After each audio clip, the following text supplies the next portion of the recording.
इस अवसर पर मैं यहाँ उपस्थित आप सभी अभिभावकों, बुजुर्गों और नौजवान साथियों का अपने हृदय से आपका नमन करता हूँ, वंदन, अभिनंदन और स्वागत करता हूँ।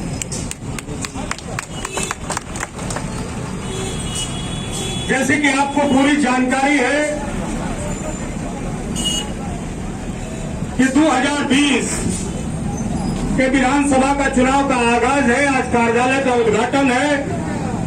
3 तारीख को आपके मतदान केंद्रों पे मतदान होना है।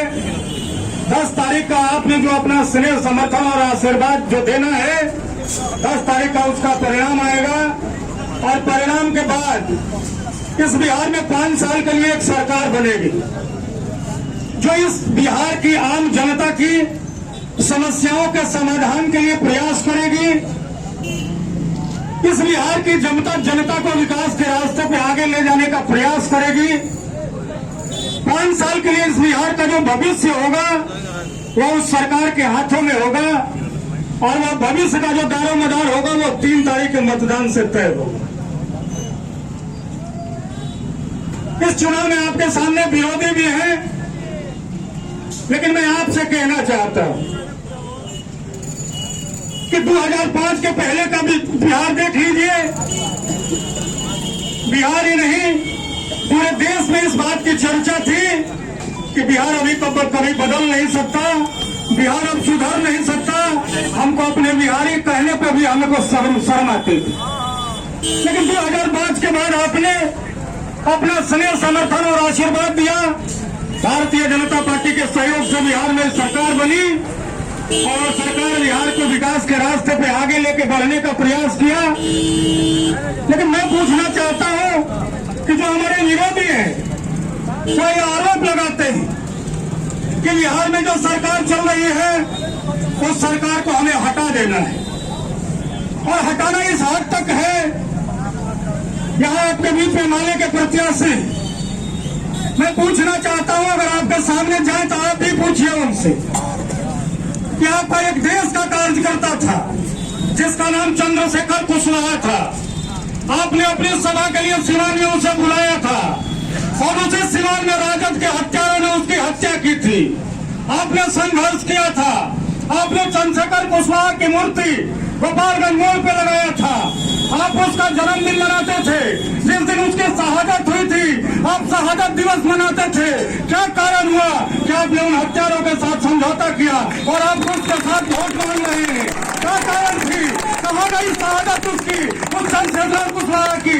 इसलिए उसने शहादत दी, उसने विचारों के लिए शहादत दी और आपने उसके शहादत पर थूकने का काम किया और थूक के अपने स्वार्थ के लिए आपने समझौता करने का काम किया। मैं मानता था कि अगर भारतीय जनता पार्टी एक कार्यकर्ता आधारित दल है, विचारों सिद्धांत के साथ चलने वाला दल है, तो मैं यह भी मानता था कि भारत की कम्युनिस्ट पार्टी है वह भी कार्यकर्ता के साथ चलती है, अपने विचारों के साथ चलती है, भले उसके विचार सही हो या गलत हो, लेकिन आपने विचार के साथ समझौता किया। इसलिए किया, यह आपको बताना चाहिए जनता को। आप सरकार में जाकर के क्या करना चाहते हैं, आपको सरकार से क्या द्वेष है, क्या घृणा है, आपको बताना चाहिए कि आपके मन में यह तकलीफ है कि किसी गांव में किसी गरीब के घर तक सड़क बन रहे हैं, किसी गरीब के घर में उज्ज्वला योजना के माध्यम से गैस के चूल्हे पहुंचाए जा रहे हैं, किसान के सम्मान निधि के माध्यम से किसानों के खाते में पैसे पहुंचाए जा रहे हैं। एक आत्मनिर्भर बिहार की कल्पना करके सरकार काम कर रही है। ये आपको तकलीफ देता है। आप बिहार का विकास नहीं करना चाहते, आप गरीबों को गरीबी से नहीं निकालना चाहते। अगर यह आपका संकल्प है तो जनता आपको 3 तारीख को जवाब देने वाली है और जिस दिन जवाब 3 तारीख को जनता देगी, 10 तारीख को आपको मुंह छुपाने की जगह नहीं मिलेगी। मैं आपसे एक आग्रह करना चाहता हूं, मैं बड़ी बात नहीं करना चाहता, लेकिन ये कथा मैं आपके सामने कहना चाहता कि जो 5 साल के लिए बिहार बनने वाला है, यहाँ जो मंच पर बैठे हैं आप कार्यकर्ता हैं और कार्यकर्ता भी राष्ट्रवादी कार्यकर्ता है।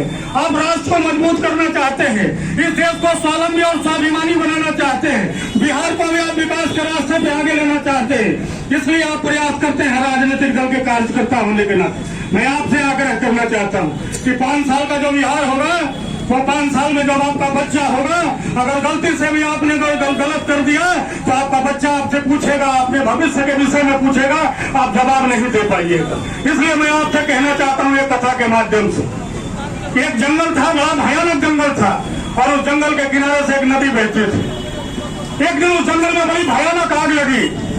उस जंगल में रहने वाले जानवर उस नदी में जाते थे, वहां से पानी लाकर और उस जंगल में लगी आग को बुझाने का प्रयास कर रहे थे। उसी जंगल में एक गौरैया भी रहती थी। वो गौरैया भी नदी में जाती थी, अपने चोंच में एक बूंद पानी उठाती थी और ले आकर के उस जंगल में लगी आग में डालती थी, बुझाने का प्रयास कर रही थी। जंगल के बड़े जानवरों ने देखा तो उस गौरैया से पूछा, हे गौरैया, तुम्हारे चोंच के एक बूंद पानी से ये जंगल में लगी भयंकर आग बुझेगी क्या? गौरैया ने कहा कि मित्र, मैं भी ये मानती हूँ कि मेरे एक बूंद पानी के चोंच के एक बूंद पानी से इस जंगल में लगी आग बुझेगी नहीं, लेकिन जब मैं इसलिए प्रयास कर रही हूँ कि जिस दिन इस जंगल में लगी आग का इतिहास लिखा जाएगा, जिस दिन जंगल में लगी आग का इतिहास लिखा जाएगा, उस दिन मेरा भी नाम आग बुझाने वालों में लिखा जाएगा, आग लगाने वालों में नहीं लिखा जाएगा, आग लगाने वालों में नहीं लिखा जाएगा। इसलिए मैंने दरौंदा के आप सभी मतदाताओं से मैं आग्रह करना चाहता हूँ कि 2020 के जब चुनाव के परिणाम लिखे जाए और बिहार में जो एक सरकार, विकास की सरकार का इतिहास लिखा जाए, तो इस दरौंदा विधानसभा का भी नाम बिहार के बनाने वालों में लिखा जाए, बिहार को बिगाड़ने वालों में नहीं लिखा जाए। ये मैं आग्रह और निवेदन आपसे करना चाहता हूँ। दोस्तों, चुनाव है, लेकिन आपके सामने बड़ी समस्या नहीं है। आपको जो चुनाव करना है इसमें समस्या नहीं है। आपके विधायक व्यास सिंह जी हैं और व्यास सिंह को आपने परखा है। व्यास सिंह को 8 महीने में 9 महीने में आपने जिताया है और जिता के 8 महीने में इनके कामों को देखा है। मैं विश्वास के साथ कह सकता हूं कि अगले 5 सालों तक या विधायक के रूप में आपसे कदम से कदम मिला के चलेंगे, ये विश्वास मैं दिलाता हूं। और 8 वर्षों में आपने भी परखा होगा, आपने भरोसा किया होगा, आपके विश्वास पर भी व्यास सिंह खड़े उतरे होंगे। इसलिए मेरा निवेदन है कि आज के बाद आप नरेंद्र मोदी हैं दरौंदा विधानसभा के, आप नीतीश कुमार हैं इस विधानसभा के, आप सुशील कुमार मोदी हैं इस विधानसभा के, आप मंगल पांडे हैं इस विधानसभा के, आप व्यास सिंह हैं विधानसभा के। आपको अपने अपने मतदान केंद्रों पर व्यास सिंह बनकर के चुनाव लड़ने की आवश्यकता है, अपने मतदान को जीतने की आवश्यकता है। और 10 तारीख को पक्ष में व्यास सिंह जीतेंगे, एक मजबूत सरकार में जाकर बिहार में बनाएंगे। विकास के जो रास्ते आगे बढ़ रहे हैं उस रास्ते को और आगे बढ़ाएंगे। यही आग्रह और विनय करते हुए मैं अपनी बात को विराम देता हूँ। जय हिंद, जय भारतीय जनता पार्टी।